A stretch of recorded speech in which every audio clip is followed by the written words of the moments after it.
দীর্ঘদিন পর তোমাদের সাথে সাক্ষাৎ, সেই মাধ্যমিকের পরীক্ষার পর। যাই হোক, দেখতে দেখতে তোমরা মাধ্যমিকের গণ্ডি পার হয়ে উচ্চ মাধ্যমিকের গণ্ডিতে পদার্পণ করলে। তো সেই ছোটবেলা থেকেই আমাদের ছোট নদী চলে আঁকে বাঁকে থেকে পড়া শুরু করেছো সাহিত্য। তো আজ তোমাদের বাংলা ভাষা ও সাহিত্যের যে পাঠ্যসূচি রয়েছে একাদশ শ্রেণীতে, সেই একাদশ শ্রেণীর পাঠ্যসূচি নিয়ে আলোচনা করব। সবার প্রথমে তোমাদের পাঠ্যসূচিটা জানা অবশ্যই প্রয়োজন, এবং সেই নিরিখে এবছরে এবছর অর্থাৎ 2021-এ কোন কোন গল্প বা কবিতা বা বিষয়গুলো গুরুত্বপূর্ণ সেই ব্যাপার নিয়ে আলোকপাত করব। তো তোমরা খেয়াল করো যে তোমাদের এবছরেও মোট পরীক্ষা হবে কিন্তু 100 নাম্বারের। তো 100-র মধ্যে 80 হচ্ছে লিখিত পরীক্ষা আর 20 হচ্ছে প্রজেক্ট। এই প্রজেক্টের বিষয়গুলো তোমাদের সিলেবাসে দেওয়া রয়েছে, সেটা পরে বলবো। আর 80 নাম্বারের যে পরীক্ষা হবে, সেই 80-র মধ্যে 3টে পার্ট রয়েছে। সেই 3টে পার্টে একটা হচ্ছে সাহিত্য, একটা ভাষা, একটা হচ্ছে সাহিত্যের ইতিহাস। এই যে সাহিত্য, ভাষা এবং সাহিত্যের ইতিহাস, এই 3টের মধ্যে সাহিত্য থাকবে, অর্থাৎ টেক্সট ভিত্তিক যে আলোচনা, সেটা থাকবে 57 নম্বরের, ভাষা থাকবে 10, আর সাহিত্যের ইতিহাস থাকবে 13। দেখো, হয়তো তোমরা সাহিত্য সম্পর্কে অনেকদিন ধরেই জেনে আসছো বা পড়ে আসছো, কিন্তু সাহিত্য মূল ব্যাপারটা কি সেই ব্যাপার সম্পর্কে হয়তো ধারণা তেমন একটা নেই। খুব সংক্ষেপে বলবো, কারণ সিলেবাসটাই প্রধান বিষয়, যে সাহিত্য কি। সাহিত্য হলো শহীদ তত্ত্ব, মানে মূল তুমি যেটা পড়তে চাইছো সেটা জানো না, আর পড়া তো শুরু করা যায় না ওইভাবে। যাই হোক, সাহিত্য হলো শহীদ তত্ত্ব। শব্দ এবং অর্থের হরগৌরী মিলনই হলো সাহিত্য। এই যে, তো সাহিত্য দেখো কি হতে হবে, হরগৌরী মিলন, অর্থাৎ প্রেমপূর্ণ মিলন হতে হবে শব্দের সাথে অর্থের। রবীন্দ্রনাথ বলছে যে কি হয়, শিল্পীরা তাদের নিজের চিন্তা ভাবনাগুলো সাহিত্যের মধ্য দিয়ে প্রকাশ করেন। এই প্রকাশই হলো সাহিত্য। আর এই সাহিত্য অমৃতের সাথে তুলনীয়, আনন্দ রূপমৃতম। সাহিত্য হলো শব্দ এবং অর্থের হরগৌরী মিলনই হলো সাহিত্য। শিল্প বা সাহিত্য যে মিলন ঘটায় তা আনন্দের মধ্যে মিলন। এই আনন্দময় মিলন হলো বিশ্ব জগতের সারসত্য, তা অমৃত, আনন্দ রূপমৃতং। আর এই আনন্দ হলো প্রকাশ, এই প্রকাশই সাহিত্য। তো আমাদের প্রত্যেকের মনের যে অনুভূতি, সেই অনুভূতি যখন শব্দের মাধ্যমে, অর্থের মাধ্যমে প্রকাশ পায়, সেই প্রকাশই সাহিত্য। সাহিত্যের কাজ সম্পর্কে রবীন্দ্রনাথ বলছেন যে অন্তরের জিনিসকে বাহিরের, ভাবের জিনিসকে ভাষার, নিজের জিনিসকে বিশ্ব মানবের, এবং ক্ষণকালের জিনিসকে চিরকালের করিয়া তোলাই সাহিত্যের কাজ। তাহলে দেখো কি বলছে, যে অন্তরের জিনিসকে বাহিরে, মানে আমার অন্তরে যে ভাবটা, সেই ভাবটা বাইরে প্রকাশ করা। ক্ষণকালের জিনিসকে চিরকালের, অর্থাৎ আমার মনে ক্ষণিকের জন্য যা উদ্ভাসিত হয়েছিল, সেটা যখন আমি ওই শব্দের মাধ্যমে, অর্থের মাধ্যমে প্রকাশ করলাম, তখন সেটা চিরকালের হয়ে গেল। আর যেটা ছিল একান্ত নিজস্ব অনুভূতি, সেই নিজস্ব অনুভূতিটা প্রত্যেকের বিশ্ব মানুষের মধ্যেতে যখন প্রকাশ করলাম, তখন সেটা বিশ্ব মানবের হয়ে উঠল। তো সেই জন্য বলছে, আর কি আমার যে ভাবটা, সেই ভাবটা ভাষায় প্রকাশ পেল। এই যে, তাহলে সাহিত্যর মূল যে ব্যাপারটা, মূল যে কাজটা তোমরা আশা করি বুঝলে। তো আমাদের একাদশ শ্রেণীর পাঠ্যসূচিতে যে বিষয়গুলো রয়েছে, সেটা দেখো, সাহিত্য এই পাঠে রয়েছে 57 নাম্বার। এবং এখানে তোমাদের যে ধরনের প্রশ্ন আসে, 18টা আসবে এমসিকিউ, 12টা আসবে এসএকিউ। কত হলো? 18 আর 12 30। আর যে বাদবাকি 50, সেই 50 কিন্তু 5 নাম্বারের প্রশ্ন। তো সেক্ষেত্রে তোমাদের কি কি রয়েছে সাহিত্যের দিক থেকে দেখো, গল্প, কবিতা, প্রবন্ধ, আন্তর্জাতিক গল্প, ভারতীয় কবিতা, আর সহায়ক গ্রন্থ। তোমাদের গল্প, কবিতা এগুলো কোনটা কি হবে, কাকে প্রবন্ধ বলে, কাকে কাব্য বলে, কাকে কথা সাহিত্য বলে, এই ব্যাপারগুলো আমি পরে আলোচনা করব। আমরা সরাসরি এখানে আসি। গল্প তোমাদের রয়েছে 3টে। কি কি? একটা হচ্ছে রবীন্দ্রনাথের কর্তার ভূত, একটা হচ্ছে সতীনাথ ভাদুড়ির ডাকাতের মা, আর হচ্ছে প্রেমেন্দ্র মিত্রের তেলনা পোতা আবিষ্কার। এই তেলেনাপোতা আবিষ্কার এবারে যারা 2021-এ একাদশ শ্রেণীর পরীক্ষা দেবে তাদের জন্য সবচেয়ে বেশি ইম্পর্টেন্ট, মানে তেলেনাপোতা আবিষ্কার থেকেই আসবে। মনে রাখবে এই গল্প পাঠ থেকে 3টে গল্প আছে তোমাদের, 3টে গল্পের মধ্য থেকে 2টো গল্প থেকে প্রশ্ন আসবে। ধরে নাও তোমাদের এবারে প্রশ্ন আসবে কর্তার ভূত এবং তেলেনাপোতা আবিষ্কার থেকে, কারণ গত বছর তেলেনাপোতা আবিষ্কার থেকে আসেনি, এবছরে তেলেনাপোতা থেকে আসবেই ধরে নিতে পারো। তো তেলেনাপোতার আবিষ্কারের সমস্ত প্রশ্নগুলো খুব ভালো করে পড়ো এবং দেখো শর্ট প্রশ্ন কিন্তু সমস্তগুলো কিছু থেকে আসবে, তো শর্ট প্রশ্নগুলো কিন্তু খুব ভালো করে খুঁটিয়ে খুঁটিয়ে কিন্তু সবাইকেই পড়তে হবে। তবে 5 নম্বরের জন্য তোমরা অবশ্যই কিন্তু তেলেনাপোতা আবিষ্কার পড়বে গল্পের মধ্য থেকে। এবার আসি কবিতা। 4টে কবিতা রয়েছে, এই 4টে কবিতার মধ্যে তোমাদের প্রশ্ন আসবে 4টে, লিখতে হবে যে কোনো 2টো। 4টে কবিতা কি কি? 4টে কবিতা হচ্ছে, এক হচ্ছে নীলধ্বজের প্রতি জনা, মাইকেল মধুসূদন দত্তের। 2 হচ্ছে লালন ফকিরের আরশিনগর, বাড়ির কাছে আরশিনগর। আর 3 হচ্ছে নজরুলের দীপান্তরের বন্দিনী।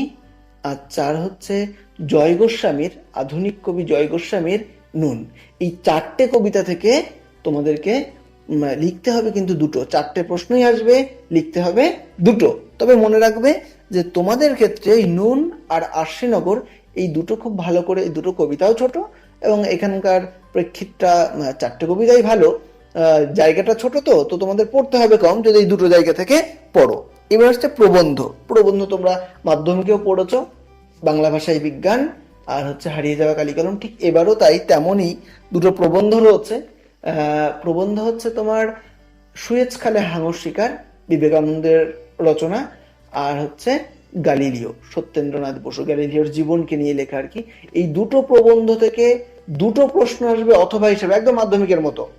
তো সেই 2টোর মধ্যে থেকে যে কোনো একটা তোমাকে উত্তর লিখতে হবে। আসলে এই প্রবন্ধ যে 2টো রয়েছে, 2টো প্রবন্ধের মধ্য থেকে যে কোনো একটা প্রবন্ধ ভালো করে পড়লেই হয়, তবে শর্ট প্রশ্নের জন্য কিন্তু সবগুলোই পড়তে হবে।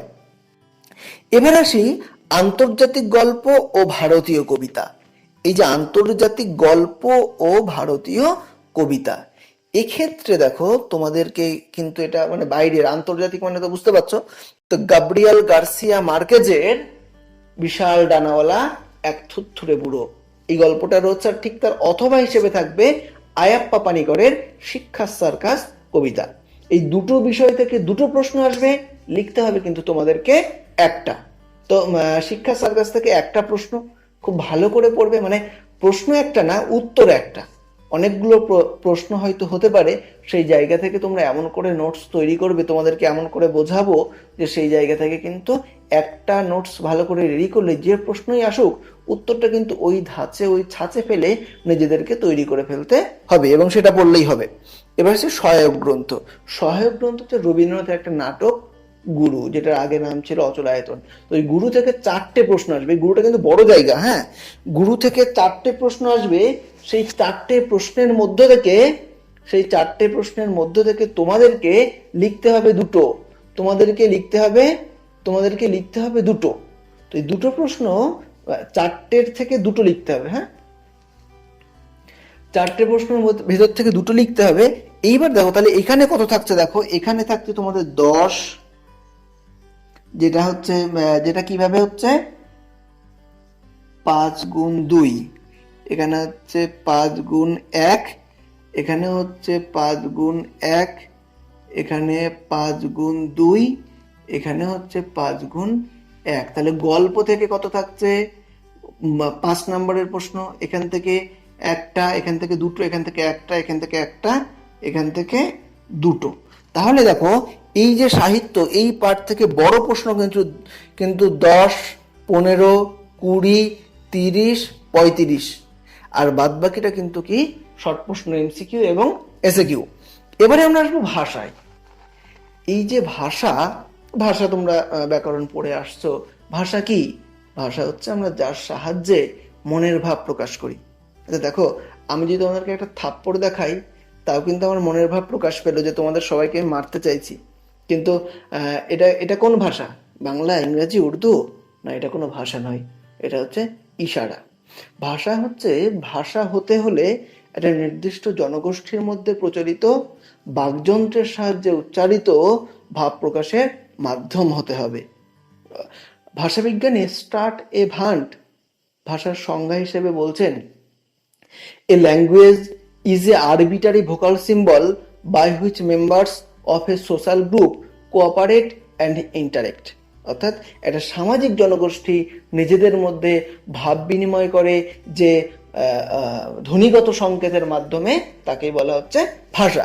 তোমাদের এই ভাষার ভেতর থেকে যে বিষয়গুলো থাকবে, সবার প্রথমে তোমাদের পড়ছে বিশ্বের ভাষা ও ভাষা পরিবার, বাংলা ভাষার উদ্ভব ও ক্রমবিকাশ। এটা আমাদের একটা কৌতূহল যে বাংলা ভাষা কোথা থেকে সৃষ্টি হলো। তোমাদের হয়তো অনেকেই হয়তো জিজ্ঞাসা করলে বলবে সংস্কৃত থেকে। আসলে না, সংস্কৃত থেকে নয়, পরে আলোচনা করব। তারপরে হচ্ছে ভারতের প্রচলিত ভাষা ও ভাষা পরিবার, প্রাচীন লিপি ও বাংলা লিপির উদ্ভব এবং বিকাশ, আর বাংলা ভাষা বৈচিত্র্য। তো এই যে লিপি কি, ভাষার লিখিত রূপ, এই বিষয় সম্পর্কে জানবো। আর এই ব্যাপারগুলো দেখো, এখানে কিন্তু তোমাদের এই ভাষা থেকে এতগুলোর ভেতর থেকে পরীক্ষায় প্রশ্ন আসবে 3টে, কিন্তু লিখতে হবে কিন্তু একটা। এবং সেই একটা লেখার ক্ষেত্রে বলে দিই একটু ফাঁকিবাজি আর কি, যে এই জায়গা থেকে লিপি থেকে প্রতি বছর প্রশ্ন আসবেই। এবছরও হাইরোগ্লিফিক লিপি এসেছে, এছাড়াও তোমাদের খরষ্টের লিপি, ব্রাহ্মী লিপি, বাংলা লিপির উদ্ভব। মোটামুটি লিপির জায়গাটা ছোট, লিপি থেকে একটা প্রশ্ন প্রশ্নগুলো করে রাখলে এই জায়গা থেকে কমনটা চলে আসে। লিপির জায়গাটা খুব ভালো করে পড়বে তোমরা, লিপিটা। তো আর কি, আর হচ্ছে বাংলা ভাষার উদ্ভব ও বিকাশ, বা অথবা হিসেবে থাকতে পারে যে সংস্কৃত ভাষা বাংলা ভাষার জননী কিনা ব্যাখ্যা করো। তো এই জায়গাটায় এটা এবছর আসার কথা ছিল, এলো না। তোমাদের ক্ষেত্রে এবারে খুব গুরুত্বপূর্ণ এই বাংলা ভাষার উদ্ভব এবং বিকাশ, যেমন গুরুত্বপূর্ণ তেমনই মজারও, ইন্টারেস্টিংও। তো সেই জন্য এই ব্যাপার, এই দুটো জায়গা যদি খুব ভালো করে পড়ো, তাহলে কিন্তু এই ভাষা থেকে কমন চলে আসবে। তাহলে ভাষা থেকে 5 নম্বরের প্রশ্ন আসবে দুটো, লিখতে হবে একটা, তাহলে 5 গেল। আর 5 হচ্ছে শর্ট প্রশ্ন, এমসিকিউ এবং এসএকিউ দিয়ে। এবারে আমরা আসি সাহিত্যের ইতিহাস। তাহলে সাহিত্য যা, আমরা সাহিত্য কি, সাহিত্যের কাজ কি, সেগুলো জানলাম। এবারে দেখো সেই সাহিত্য মানে যবে থেকে সাহিত্যের সৃষ্টি, সেই সৃষ্টি থেকে আজ পর্যন্ত, আমরা অবশ্যই বাংলা সাহিত্যের কথা বলছি। বাংলা সাহিত্যের প্রাচীন নিদর্শন যদি বলা হয় তাহলে হচ্ছে চর্যাপদ বলে। সেই চর্যাপদ থেকে আজকে জয় গোস্বামীর কবিতা, সুনীল গঙ্গোপাধ্যায়ের কবিতা পর্যন্ত যা কিছু রচিত হয়েছে, তার যে ইতিহাস, তার যে রূপরেখা, সেটা হচ্ছে সাহিত্যের ইতিহাস। এই সাহিত্যের ইতিহাসের ক্ষেত্রে দেখো তোমাদের কতগুলো ভাগ রয়েছে। সবার প্রথমে বাঙালি জাতির যে নৃতাত্ত্বিক পরিচয়, সেই নৃতাত্ত্বিক পরিচয় সম্পর্কে, এবং তারপরে বাংলা সাহিত্যের আদি মধ্যযুগ, এবং তারপরে আধুনিক যুগ, এবং সবশেষে লোকসাহিত্য। লোকসাহিত্য মানে ছড়া, ধাঁধা, প্রবাদ, লোককথা, এই ব্যাপারগুলো। তো এই জায়গাতে মনে রাখবে, নৃতাত্ত্বিক পরিচয় এখান থেকে তেমন একটা প্রশ্ন আসে না। বাংলা সাহিত্যের আদি মধ্যযুগ, অর্থাৎ চর্যাপদ, শ্রীকৃষ্ণ কীর্তন মানে মধ্যযুগ, চৈতন্য সমকালে, পূর্ববর্তী এবং পরবর্তী যে জায়গাটা, তোমার 1350-1400, এটা হচ্ছে মধ্যযুগ। তো এরপরে 1800 খ্রিস্টাব্দ পর্যন্ত যে সাহিত্য, সেটা হচ্ছে আদি মধ্যযুগের মধ্যে পড়ছে। আর 1800 খ্রিস্টাব্দের পর, পেট্রোলিয়াম কলেজ স্থাপনের পর থেকে মোটামুটি, বা ভারতচন্দ্রের মৃত্যুর পর থেকে সেটাকে আধুনিক যুগ হিসেবে ধরা হয়। আমি এই সাহিত্য ইতিহাস নিয়ে যখন আমি পড়াবো, সবার প্রথমেই এই ব্যাপারটা আলোচনা করব। তো আধুনিক যুগ, আর সবশেষে লোকসাহিত্য। লোকসাহিত্য হচ্ছে ছড়া, ধাঁধা, প্রবাদ, প্রবচন, এই ব্যাপারগুলো হচ্ছে লোকসাহিত্য। তো তোমাদের পড়ার ক্ষেত্রে, সিলেবাসের ক্ষেত্রে, সাজেশনের ক্ষেত্রে যেটা খুব ছোট জায়গা এবং কমন ঠিক আসবেই, সেটা হচ্ছে লোকসাহিত্য। লোকসাহিত্য থেকে এবারে ছড়া, ধাঁধা, প্রবাদ, এই 3টে প্রশ্নের ভেতর থেকে একটা প্রশ্ন শিওর আসবে, একদম কনফার্ম। তো এটা পড়তে হবে ভালো করে। আর কি, আধুনিক যুগটা অনেকটা বড় জায়গা, এই জায়গা থেকে পড়লেও কমন পাওয়ার একটু মুশকিল। না পাওয়ার কিছু নেই, একটু পড়তে হবে বেশি, যদি আর কি কম জায়গা করে পড়া যায়। আর বাংলা সাহিত্যের আদি মধ্যযুগ, এই জায়গাটা কিন্তু বেশ মজার জায়গা, প্রাচীন সাহিত্য, এবং এই জায়গাটাও কম এবং বেশ মজার, এই জায়গাটা পড়তে পারো। মোট কথা এই দুটো পার্ট ভালো করে পড়লে এখান থেকে তোমাদের যে 5 নম্বরের দুটো প্রশ্ন আসবে, সেই দুটো প্রশ্ন কিন্তু তোমরা করতে পারবে। তো সেই জন্য এই আদি মধ্যযুগ এবং লোকসাহিত্য, এই দুটো জায়গাটা খুব ভালো করে পড়বো আমরা, এবং এগুলো তো তার সাথে সাথে পড়বোই। তাহলে এখন মোটামুটি একটা কিন্তু সামগ্রিক ধারণা তোমাদের দেওয়ার চেষ্টা করলাম। তোমরা ব্যাপারটা ভালো করে শোনো, বইটা দেখো, এবং টেক্সটগুলো ভালো করে পড়ার চেষ্টা করো। সামনের দিন থেকে তোমাদের উপযোগী সবার প্রথম যে গল্প বা কবিতা আলোচনা করা যায় সেটা নিয়ে আমি আলোচনা শুরু করব। ঠিক আছে, সকলে ভালো থেকো।